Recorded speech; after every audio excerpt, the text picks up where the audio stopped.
ತಿಳ್ಕೊಬೇಕು ಅಮರ್. ಸುಮ್ಮನೆ ದುಡ್ಕಿ ಅವಳನ್ನ ಬೈದ್ರೆ ಏನು ಪ್ರಯೋಜನ ಹೇಳು? ಮಧುರ ನೀನು ಅನ್ಕೊಂಡಂಗಲ್ಲ. ಅವಳಿಗೆ ಬೇರೆ ಮನೆ ಮಾಡ್ಕೊಂಡು ಹೋಗ್ಬೇಕು ಅನ್ನೋದು ಮೊದಲಿಂದಾನೇ ಆಸೆ ಇದೆ. ಒಂದ್ ವೇಳೆ ಇದ್ರೂ ಅದು ತಪ್ಪಲ್ಲ. ಅದೇನು ಮಹಾ ಅಪರಾಧ ಅಂತ ಅವಳನ್ನ ನೀನು ಬೈತಾ ಇದೆಯಾ? ನಾನು ಬೇರೆ ಮನೆ ಮಾಡ್ಕೊಂಡು ಹೋಗಲ್ಲ. ಹೋಗು ಅಂತ ನಾನು ಹೇಳ್ತಾ ಇಲ್ಲ. ಅವಳಲ್ಲಿ ಆ ಥರ ಭಾವನೆ ಇದ್ರೆ ಅದನ್ನ ನಿಧಾನವಾಗಿ ಬದಲಾಯಿಸ್ಬೇಕು. ಅದಕ್ಕೆ ಈ ಥರ ಕೋಪ ಮಾಡ್ಕೋಬಾರ್ದು. ನಿನ್ನ ಸೊಸೆ ನೀನು ಅನ್ಕೊಂಡಂಗಿಲ್ಲ. ಅವಳು ಉಸಿರು ಒಳ್ಳೆ ಸಮಯಕ್ಕೆ ತಕ್ಕಂಗೆ ಬಣ್ಣ ಬದಲಾಯಿಸ್ತಾಳೆ. ಹಾಗಾದ್ರೆ ಯಾವ ಸಮಯದಲ್ಲಿ ನೀನು ಹೇಗಿರ್ಬೇಕೋ ಹಾಗಿರು. ಪ್ರತಿಯೊಬ್ಬರು ಅವ್ರಿಗಿಷ್ಟ ಬಂದ ಹಾಗೆ ಇರ್ಬೋದು. ಆ ಅವಕಾಶ ನಿನಗೂ ಇರುತ್ತೆ, ಅವಳಿಗೂ ಇರುತ್ತೆ. ಅದಕ್ಕೆ ನೀನು ಯಾಕೆ ಕೋಪ ಮಾಡ್ಕೋತಾ ಇದೀಯಾ? ಅವಳು ನೀನು ಹೆಂಡತಿ ಕಣೋ. ಅವಳಿಗೆ ಆದ ವ್ಯಕ್ತಿತ್ವ ಅವಳಿಗಿರುತ್ತೆ. ಅವಳಿಗೆ ಅನ್ಸೋ ಹಾಗೆ ಅವಳು ಇರ್ತಾಳೆ. ಸರಿ, ನೀನು ಹೋಗಿ ಅಂಕಲ್ ಮನೇನ ವಿಚಾರಿಸ್ಕೊಂಡು ಬಾ.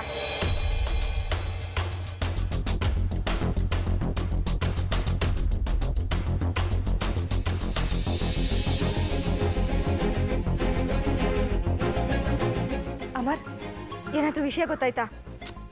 ಇಲ್ಲ ಅಮ್ಮ, ಮನೇಲಿ ಯಾರೂ ಇಲ್ಲ. ಅಕ್ಕಪಕ್ಕದವ್ರ ಹತ್ರನೂ ವಿಚಾರಿಸ್ದೆ, ಯಾರಿಗೂ ಏನೂ ಗೊತ್ತಿಲ್ಲ ಅಂತಿದ್ದಾರೆ. ನನಗೆ ಯಾಕೋ ಇದು ಯಾರೋ ಪ್ಲ್ಯಾನ್ ಮಾಡಿನೇ ಗೇಮ್ ಆಡ್ತಿದ್ದಾರೆ ಅನಿಸುತ್ತೆ. ಮತ್ತೆ ಮತ್ತೆ ಕಾಲ್ ಮಾಡ್ತಿದ್ದೀನಿ, ಸ್ವಿಚ್ ಆಫ್ ಬರ್ತಿದೆ. ನೋಡೋಣ, ನಾನು ಸ್ವಲ್ಪ ಹೊತ್ತು ವೆಯ್ಟ್ ಮಾಡೋಣ. ಸಿಗಲಿಲ್ಲ ಅಂದರೆ ಹೊರಟ್ಬಿಡೋಣ. ಸರಿ.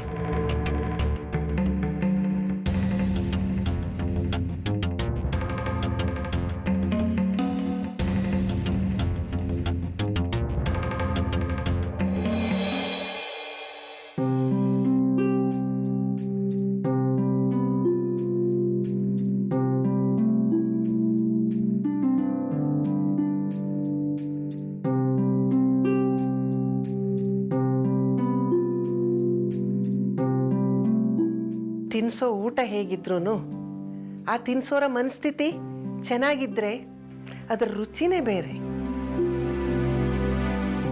ಆದರೆ ನನಗೊಂದು ಕೊರಗು, ನಿನ್ನ ಅಮರ್ನ ದೇವಸ್ಥಾನಕ್ಕೆ ಕಳಿಸ್ಬೇಕಂತ ಎಷ್ಟು ಪ್ರಯತ್ನ ಪಟ್ಟೆ, ಅದಾಗಲೇ ಇಲ್ವಲ್ಲ.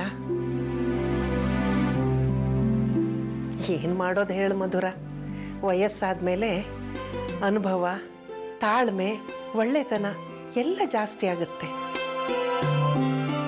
ಆದರೆ ದೇಹ ಕೈ ಕೊಡುತ್ತಾ ಹೋಗುತ್ತೆ.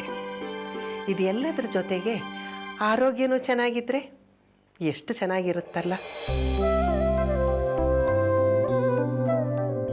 ಮಧುರ, ಸ್ವಲ್ಪ ನೀರು ಕೊಡಮ್ಮ.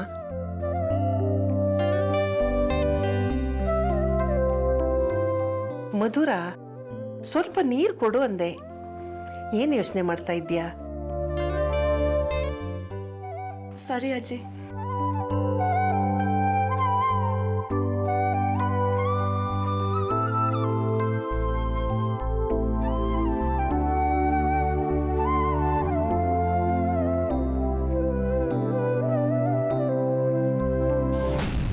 ಮಧುರ, ಯಾಕೆ ಕಳ್ತಿದ್ಯಾ?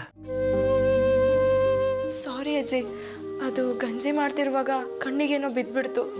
ಹೆಣ್ಣು ಮಕ್ಕಳಿಗೆ ಇದೊಂದು ನೆಪ ಅಲ್ವಾ? ಕಣ್ಣಿಗೇನೋ ಬಿತ್ತು, ಅದಕ್ಕೆ ಕಣ್ಣೀರು ಬರ್ತಾ ಇದೆ ಅನ್ನೋದು. ಕಣ್ಣಿಗೇನೋ ಬಿದ್ದಾಗ ಬರೋ ಕಣ್ಣೀರಿಗೂ ಮನಸ್ಸಿಗೆ ಸಂಕಟ ಆದಾಗ ಬರೋ ಕಣ್ಣೀರಿಗೂ ತುಂಬ ವ್ಯತ್ಯಾಸ ಇರುತ್ತೆ. ಸಂಸಾರದಲ್ಲಿ ನಾನು ನಿನಗಿಂತ ತುಂಬ ಹಳಬಳಮ್ಮ. ಮಧುರ, ಯಾಕೇನಾಯ್ತು? ಏನೂ ಇಲ್ಲ ಅಜ್ಜಿ. ನೀನು ಏನೂ ಇಲ್ಲ ಅಂತ ಹೇಳೋದ್ರಲ್ಲೇ ಏನೋ ಇದೆ ಅಂತ ನಂಗೆ ಗೊತ್ತಾಗ್ತಾ ಇದೆ. ಏನಾಯ್ತು ಹೇಳು? ಅಜ್ಜಿ, ಅದೆಲ್ಲ ಬಿಡಿ, ನೀವು ಗಂಜಿ ತಿನ್ನಿ. ನೀನು ಹೇಳಲಿಲ್ಲ ಅಂದರೆ ನಾನು ಬಲವಂತ ಮಾಡೋಲ್ಲ. ನಿನಗೆ ಬೇಜಾರಾಗುವಂಥದ್ದು ಏನೋ ನಡೆದಿದೆ, ಅದನ್ನು ನನ್ನ ಹತ್ರ ಮುಚ್ಚಿಡ್ತಿದ್ದಿ ಅಂತ ನಾನು ಸುಮ್ಮನಿರ್ತೀನಿ.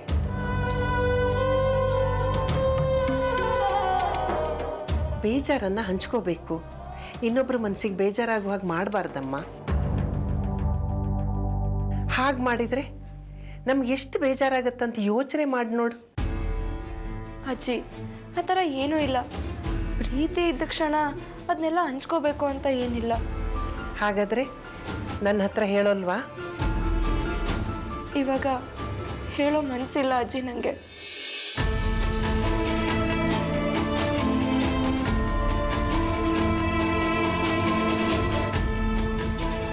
ಅಯ್ಯೋ, ಮನೇಲಿ ಯಾರೂ ಇಲ್ಲ, ಈ ಮಧುರ ಒಬ್ಬಳೇ ಇದ್ದಾಳೆ. ಈ ವಿಶ್ವ ಏನಾದರೂ ಅನ್ನ. ವಿಶ್ವ, ಎಲ್ಲಿದ್ದೀಯಾ? ಬರ್ತೀಯಾ ಇಲ್ಲಿ ಒಂದು ನಿಮಿಷ?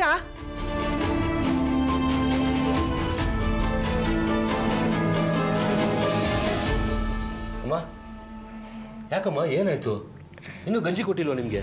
ಆ ಮಧುರಂಗೆ ಹೇಳ. ಹಾಗಲ್ಲಪ್ಪ, ಮಧುರ ಏನೋ ಬೇಜಾರು ಮಾಡಿಕೊಂಡು ಅಳುತ್ತಾ ಇದ್ಲು. ನೀನೇನಾರು ಅವಳಿಗೆ ಅಂದಿಯೇನೋ?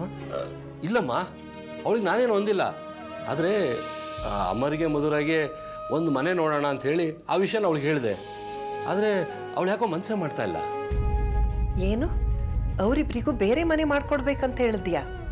ಹೌದಮ್ಮ, ನೋಡಿ ಅವ್ರು ಈಗ ತಾನೇ ಹೊಸ್ದಾಗಿ ಮದುವೆ ಆಗಿದ್ದಾರೆ. ಸ್ವಲ್ಪ ದಿವಸ ಬೇರೆ ಇರಲಿ ಅಂತ ಹೇಳಿದೆ ಅಷ್ಟೇ. ಹೊಸ್ದಾಗಿ ಮದುವೆ ಆದರೆ ಬೇರೆ ಇರಬೇಕು ಅಂತ ಯಾರು ನಿನ್ಗೆ ಹೇಳಿದ್ದು? ಯಾರನ್ನು ಹೇಳಿ ಕೇಳಿ ಅವರಿಬ್ಬರನ್ನು ಬೇರೆ ಕಳಿಸ್ತಾ ಇದ್ದೀ ನೀನು? ಅಮ್ಮ, ಇದನ್ನು ಬೇರೆಯವ್ರನ್ನ ಹೇಳಿ ಕೇಳಿ ಯಾಕೆ ಮಾಡಬೇಕು? ನಾವೇ ಅರ್ಥ ಮಾಡ್ಕೊಂಡು ಮಾಡ್ಬೇಕಷ್ಟೇ. ನೋಡು ವಿಶ್ವ, ಇದಕ್ಕೆ ನೀನೊಬ್ಬನೇ ತೀರ್ಮಾನ ತಗೊಂಡು ಮುಂದುವರಿಯೋದಲ್ಲ. ಮನೆಯಲ್ಲಿ ಎಲ್ಲರ ಹತ್ರ ಕೇಳಿ ಮುಂದುವರಿಬೇಕು. ಇಷ್ಟಕ್ಕೂ ಅಮರ್ ಮತ್ತು ಮಧುರ ಬೇರೆ ಹೋಗಬೇಕು ಅಂತ ಯಾರ ಹತ್ರನಾದ್ರೂ ಹೇಳಿದ್ರ? ಅವ್ರ ಮನ್ಸಿಗೆ ಬಂದ್ರೆ ಅವರೇ ಬಂದು ಹೇಳ್ತಾರೆ. ಅದನ್ನ ಬಿಟ್ಟು ನೀನು ಯಾಕೆ ಹೀಗೆ ತೀರ್ಮಾನ ತಗೊಂಡೆ? ಅಮ್ಮ, ಅದೆಲ್ಲ ಹೇಳಿ ಕೇಳಿ ಮಾಡೋವಂಥದ್ದಲ್ಲ. ಅಲ್ಲ, ಅವರೇ ಬಂದು ನಾವು ಮನೇಲಿ ಮದುವೆ ಆಗಿದ್ದೀವಿ, ಎಲ್ಲರಿಗೂ ಮದುವೆ ಆಗಿದ್ದೀವಿ, ನಾವು ಸಪ್ರೇಟ್ ಆಗಿರಬೇಕು, ಬೇರೆ ಮನೆ ಮಾಡ್ಕೊಡಿ ಅಂತ ನಮ್ಮನ್ನು ಕೇಳ್ತಾರ? ದೊಡ್ಡವರಾಗಿ ನಾವು ಅರ್ಥ ಮಾಡ್ಕೊಂಡು ಅದನ್ನು ಮಾಡ್ಕೊಡ್ಬೇಕಷ್ಟೇ. ನೋಡು ವಿಶ್ವ, ಇದಕ್ಕೆಲ್ಲ ನಂಗೆ ಒಪ್ಪಿಗೆ ಇಲ್ಲ. ಮಹೇಶ್ವರಿನೂ ಇದಕ್ಕೆ ಒಪ್ಪಲ್ಲ. ಎಲ್ಲಕ್ಕಿಂತ ಹೆಚ್ಚಾಗಿ ಮಧುರ ಅಮರ್ಗೆ ಇದಿಷ್ಟ ಆಗೋಲ್ಲ ಕಣೋ. ಹೀಗಿರುವಾಗ ನೀನು ಇದನ್ನೆಲ್ಲ ಯಾಕೆ ಮಾಡ್ತಿ ಅಂತ ನಂಗೆ ಅರ್ಥನೇ ಆಗ್ತಾ ಇಲ್ಲ. ಇಲ್ಲಮ್ಮ, ಯಾರು ಏನೇ ಹೇಳಿದ್ರು ನಾನು ಅವರಿಬ್ಬರಿಗೆ ಬೇರೆ ಮನೆ ಮಾಡಿಕೊಡ್ತೀನಿ. ಇದ್ರ ಬಗ್ಗೆ ನೀನು ತಲೆ ಕೆಡಿಸ್ಕೋಬೇಡ.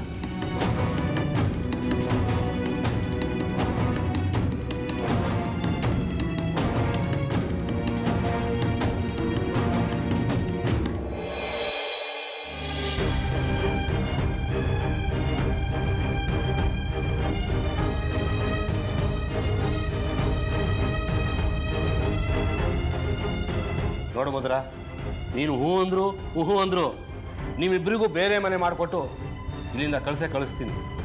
ಈ ಮನೇಲಿ ಯಾರೇ ವಿರೋಧ ಮಾಡಿದ್ರು ಅದು ತಪ್ಪದೆ ನಡೆಯುತ್ತೆ. ನಿನಗೆ ಬೇರೆ ಆಪ್ಷನ್ ಇಲ್ಲ.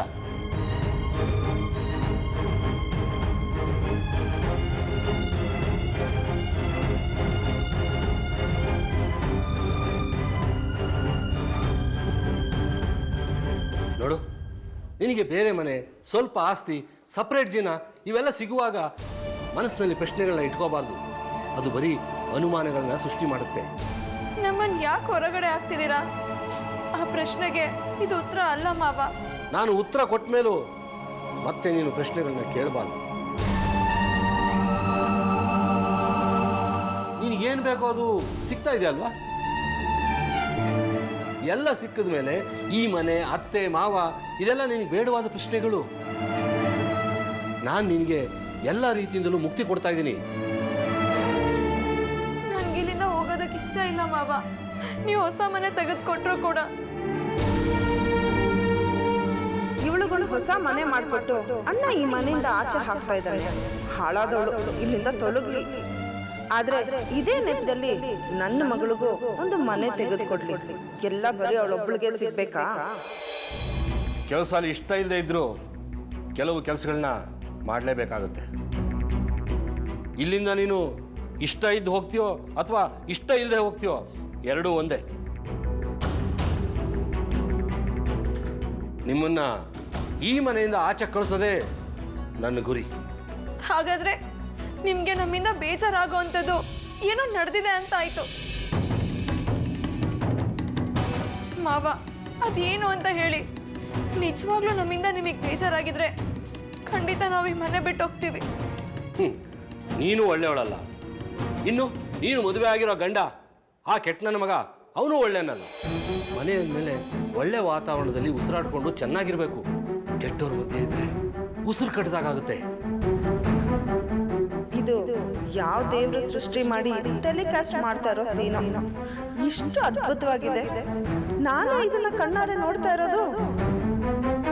ನಾನು ಒಳ್ಳೆಯವಳಲ್ಲ ಅಂದ್ರಿ, ಆದ್ರೆ ನಾನು ನಿಮಗೆ ಏನು ಕೆಟ್ಟದ್ದು ಮಾಡಿದ್ದೀನಿ ಅಂತನಾದ್ರೂ ಹೇಳಿ. ಯಾರೋ ಹೊರಗಿನವರು ನನ್ನನ್ನು ಒಳ್ಳೆಯವಳಲ್ಲ ಅಂದ್ರೆ ನಾನು ಅದನ್ನು ಯೋಚನೆ ಮಾಡಲ್ಲ, ಸುಮ್ಮನೆ ಆಗ್ಬಿಡ್ತೀನಿ. ಪ್ರಪಂಚದಲ್ಲಿ ಎಲ್ಲರೂ ಒಳ್ಳೆಯವರಾಗಿ ಬದುಕಕ್ಕಾಗಲ್ಲ. ಆ ಸತ್ಯನ ಬದುಕು ಕಲಿಸ್ಕೊಟ್ಟಿದೆ. ಇದು ನನ್ನಿಷ್ಟ, ನನಗನ್ಸಿದಾಗ ನಾನು ಮಾಡ್ತೀನಿ ಅಷ್ಟೇ. ಆಚೆ ಕಡೆ ಸದಾ ಕಾಯ್ತಾ ಇದ್ದಾನೆ. ನೀನು ನೋಡಿದ್ರೆ ಇಲ್ಲಿ ಆರಾಮ ಕಾಲ ಕಳೀತಾ ಇದೆಯಾ. ಹೋಗು ಬೇಗ, ಹೋಗಿ ಅವನ ಜೊತೆ ಹೋಗಿ ಮನೆ ನೋಡ್ಕೊಂಬ. ನೋಡಿ ಮಾವ, ಅಮರ್ ಊರಿಂದ ಬರಲಿ. ಅವ್ರು ಬಂದಮೇಲೆ ಈ ಮನೆ ವಿಚಾರನ ಅವ್ರ ಹತ್ರ ಹೇಳಿ. ಅವ್ರೇನಾದರೂ ಬೇರೆ ಮನೆಗೆ ಹೋಗೋಣ ಅಂದರೆ ನಾನು ಅವರಿಂದ ಹೊರಡ್ತಾ ಇರ್ತೀನಿ. ಮದುವೆ ಆದಮೇಲೆ ಗಂಡನ ಹೆಜ್ಜೆನ ಹೆಂಡತಿ ಅನುಸರಿಸಲೇಬೇಕು.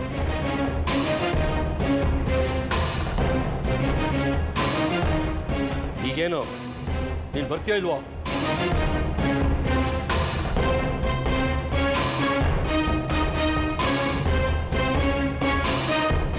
ನೀನು ಹೀಗೆ ಹೇಳಿದ್ರೆ ಕೇಳೋದಿಲ್ಲ. ಬಾ.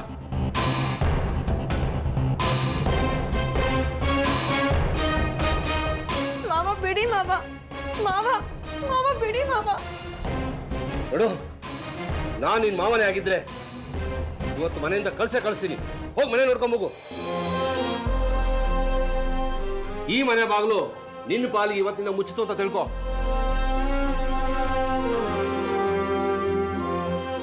ಈಗ ನೀನು ಹೋಗಿ ಆಯ್ಕೆ ಮಾಡ್ತೀಯಲ್ಲ, ಆ ಮನೆ ಮಾತ್ರ ನಿನ್ನ ಮನೆ ಆಗಿರುತ್ತೆ.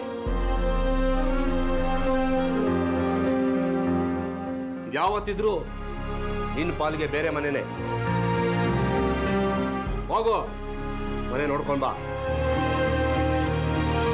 ಆ ಮನೆ ನಿನ್ನ ಗಂಡನ ಹೆಸರಿಗೆ ಆಗೋವರೆಗೆ ಮಾತ್ರ ನೀನು ಈ ಮನೇಲಿ ಇರ್ಬೋದು.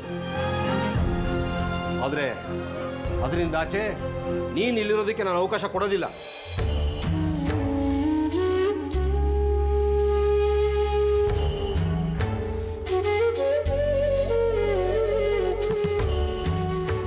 ಹೋಗು ಅಂತ ಹೇಳಿದ್ನಲ್ಲ.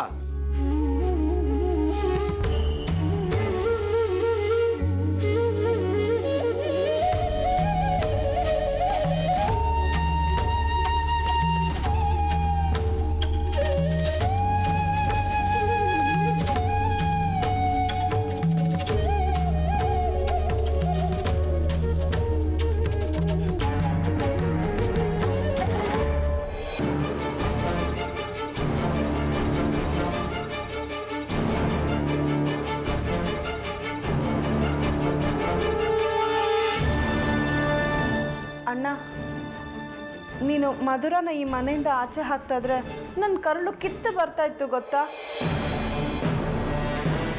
ಎಷ್ಟೇ ಆಗಲಿ ಮನೆ ಸೊಸೆನ ನೀನು ಹಾಗೆ ಆಚೆ ಹಾಕಬಾರ್ದು. ತಪ್ಪೋ ಒಪ್ಪೋ ಸೊಸೆದಿರ್ನ ನಿನ್ನ ಮನೇಲಿ ಇಟ್ಕೊಂಡು ಅನುಸರಿಸ್ಕೊಂಡು ಹೋಗಬೇಕು. ಯಾವ ಮನೆಯಲ್ಲೂ ನಡೀದೇ ಇರೋದು ಈ ಮನೇಲಿ ನಡೆಯೋದಿಲ್ಲ. ಸರಿಯಾದ ಸಮಯಕ್ಕೆ ಕೊಡಬೇಕಾದನ್ನು ಕೊಟ್ಟು ಆಚೆ ಕಳಿಸ್ಬೇಕಷ್ಟೇ. ಹಾಗಾದ್ರೆ ಅನಿರುದ್ಧನ್ನು ಆಚೆ ಹಾಕ್ತೀಯ ಅಣ್ಣ? ಗೊತ್ತಿಲ್ಲಮ್ಮ. ಒಂದು ವೇಳೆ ಅವನು ಆಚೆ ಕಳಿಸ್ಬೇಕಾದ ಪರಿಸ್ಥಿತಿ ಬಂದರೆ ಅವನು ಕಳಿಸ್ತೀನಿ. ಅಲ್ಲ ಅಣ್ಣ, ಅವನ್ ಯಾಕಣ್ಣ ಆಚೆ ಹಾಕ್ತೀಯಾ? ನೋಡು, ದೊಡ್ಡ ಮಗ ದೊಡ್ಡ ಸೊಸೆ ಇಬ್ರು ಬೇಕಾದ್ರೆ ಹೋಗ್ಲಿ. ಮನೇಲಿ ಇಬ್ಬಿಬ್ರು ಸೊಸೆದಿರು ಒಟ್ಟಿಗೆ ಇದ್ರೆ ಜಗಳ ಬರುತ್ತೆ ಅಂತ ನೀನು ಮಧುರನ ಆಚೆ ಹಾಕ್ತಾ ಇದೀಯಾ. ಅದು ಕರೆಕ್ಟೇ, ಆದರೆ ಅನಿರುದ್ಧ ಪ್ರೇಮನ ಹೊರಗಡೆ ಕಳಿಸ್ಬೇಡಣ್ಣ.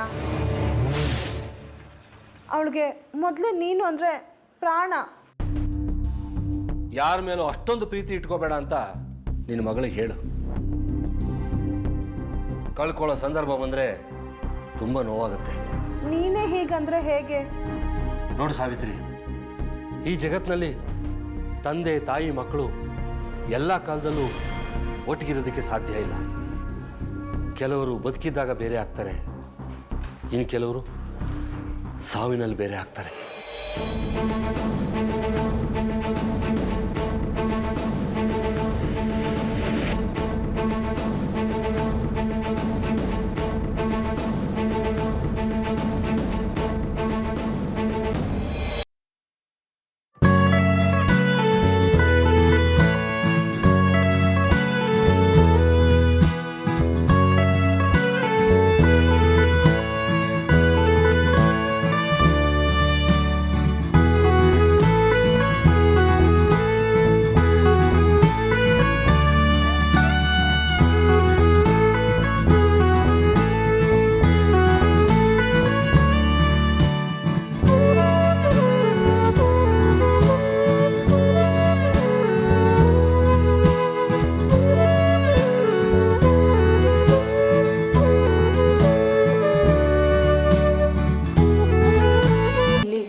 ಬಿಡ್ತಾರೆ.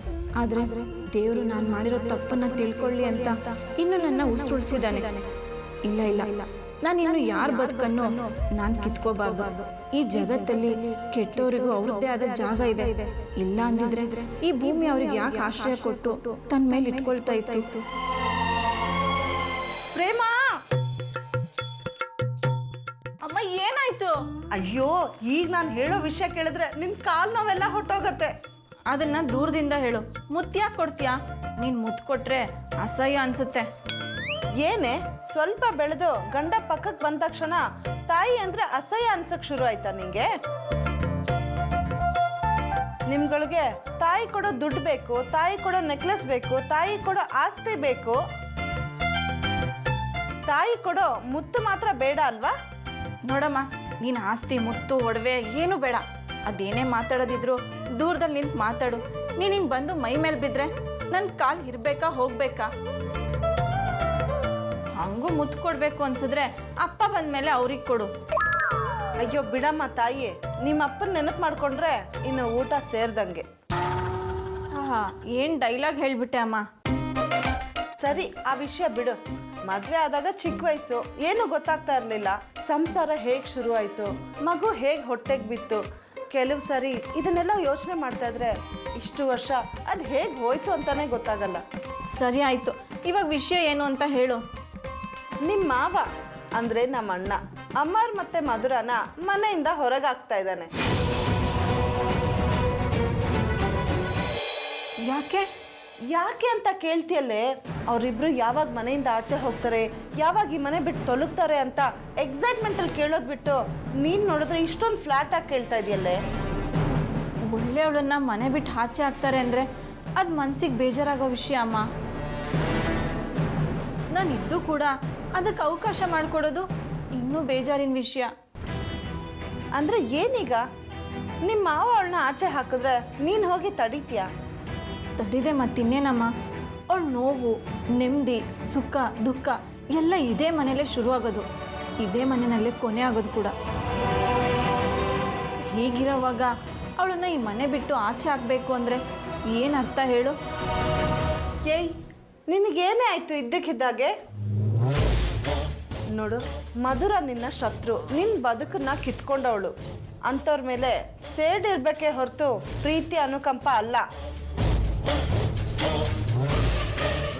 ಯಾಕೋ ಅದು ನನ್ನೊಳಗೆ ಸತ್ತೋಗ್ತಾ ಇದೆ ಅನಿಸುತ್ತೆ. ಪಾಪ ಪ್ರಜ್ಞೆ ಯಾವ ಮನುಷ್ಯರಲ್ಲಿ ಹುಟ್ಟುತ್ತೋ ಅಂಥ ಮನುಷ್ಯ ಪ್ರತೀಕಾರಕ್ಕೆ ಬೀಳಲ್ಲ ಅಮ್ಮ. ಪಾಪ ಪ್ರಜ್ಞೆ ಹುಟ್ಟಿದ ಜಾಗದಲ್ಲಿ ಪ್ರೀತಿ ಮಮಕಾರ ನಾವು ಕೇಳದೇ ಇದ್ರೂ ತಾನಾಗೆ ಹುಟ್ಟುತ್ತೆ.